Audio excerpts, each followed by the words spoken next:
Hi there. Today I am going to teach you about Notion properties. This is a part two of my videos on teaching Notion properties. In my first video, I showed you the first 10 properties in the list for Notion table database properties and how to utilize them. These ones, some of them are a little bit more complex, and you might not even, depending on what you're using Notion template for, you might not even need a lot of these properties in the second half. But I want to give a brief overview. This is a basic course, so I'm not going to go too much into formulas and all of that, but I'm going to show you how to edit things and what it looks like when we are populating these properties.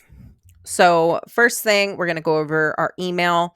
If we have a category or a column that is going to be emails, self-explanatory, you just enter in whatever the email is in the blank boxes. Now, when we go to edit property, in order to edit property, all you have to do is click on the column title, right click, and go to edit property, and a box will formulate.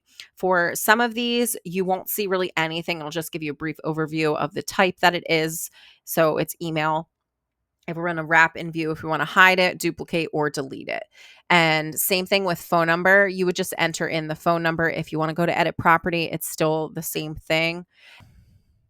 The next property that I want to show you is formulas. Now, we're not going to get into too much detail about the formulas because that is a little bit more of an intermediate property to use in Notion templates, but your formulas are going to help you to automate your tasks. And if you need to automate data as far as adding things up, finding totals, this is what you will use. But I'll just show you how to edit the property. You're just going to simply right click and you're going to go to edit property. And when you do that, it's going to show you the type and then your formula. If you click on that, it's going to populate this Notion formula, and you can go in and pick from the properties, the built-ins, and the different functions. So the functions are usually like subtraction, equal to, less than, different things like that. You can do more research if you are looking for somebody that is teaching how to use the formulas in Notion template. And then our next one is actually not on here yet, so I'm going to add it. So what we're going to do is we're going to go in and add a column by clicking on this plus button. Once we do that, it's going to bring up our type of property, and we're going to go down to relation. Now with relation, we're visually linking to connect information from a different workspace onto this current workspace. So basically, I'm taking some information on another page that I have created in Notion template and placing it on here. So what I'll do is I want to go in and I want to take my library list, and then I'm going to go in and I'm going to add my relation. Now with the things up here, you can do a limit of one page, no page. You can also show a link to this page, the current page that I'm on, which is part 2 of learning how to use Notion properties. And I can show this link on my library plus page as well. That will link to this current page that I'm using. So I'm going to turn that off because I don't need to do that. I'm going to go and add my relation. Once I add my relation, I'll click off of that. And when I click in these little boxes, I'm going to link a page or create a page. And what I can do is I can go in. This is all of the information that is currently on the library plus. And what I'll do is I'll just go in and I will click on one of those, and then you will have your little link there to be able to go in and quickly access that information on that page. The next property that I want to talk about is roll up. So you can use this in a couple different ways. A lot of times it might be used as a smart calculator to combine totals and averages and things like that. I'm going to use it based off of the current relation that I'm using, which is in my library plus. So what you can do is you can go in and you can right click and go to edit property. When you do that, this box is going to formulate, and you're going to want to go in and select the relation. So the relation that I want to use this for is going to be my library plus, because that's what I've already linked in. And we're going to click on that. Now you can do the property. When you click on that, you can do the name, the author, any of that. Whatever is linked on Library Plus, that is what is going to show up in here, because that's the information that is entered. If it was numbers, it would be, different. So I want to go in and maybe I want to link. I want to link the book rating. So when I do that, we're going to go in and we can go to calculate. We can show the count, the percentage, show unique values, any of that. And I'm just going to click off of that. And when I go in here, I can see that I can click on the properties, and there's nothing in here for this book as far as book ratings. So let's pick something else. We're going to go down. We can go and search a property for a cover. When we do that, the cover is going to show up. Once we click on that, we can see this is the cover. I actually read this book. Um, so you can click on that and that'll give you that information. And then you can go in if you want to add more things in.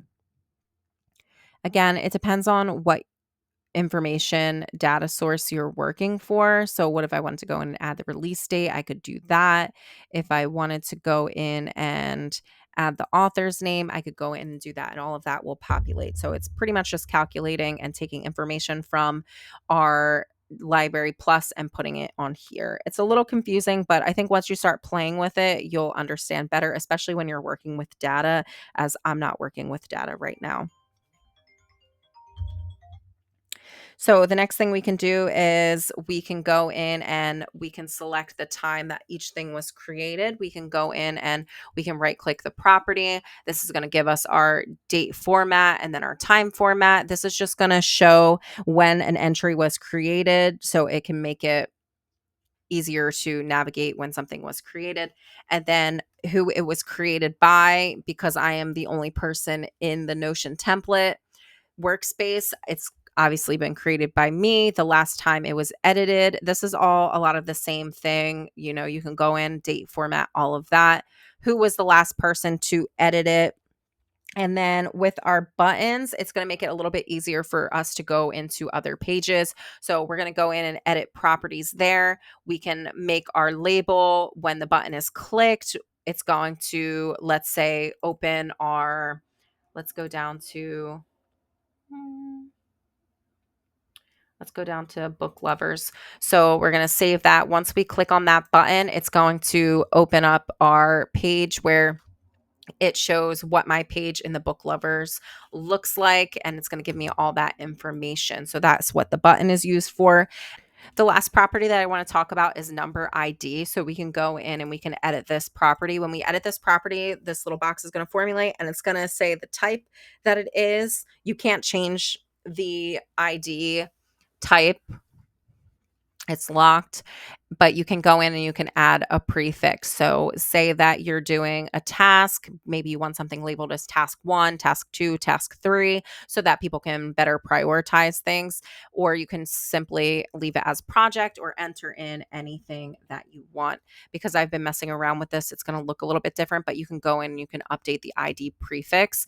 And like I said, because I've already been messing around with this, that's going to pop up, and you can see that my tasks are now labeled task 2, task 5, task 6. Ideally, you would obviously want it from starting from 1. And that is how you use the Notion properties in your Notion template for your table database. These ones are a little bit more complex compared to my part 1. I tried to explain them the best that I could, but if you are confused on anything, please feel free to comment below and I will further explain. Or if you need me to make additional videos explaining further, I would be happy to do that. So if you felt this video was helpful, please check out my other videos. You might find those to be helpful too. Thanks. Bye.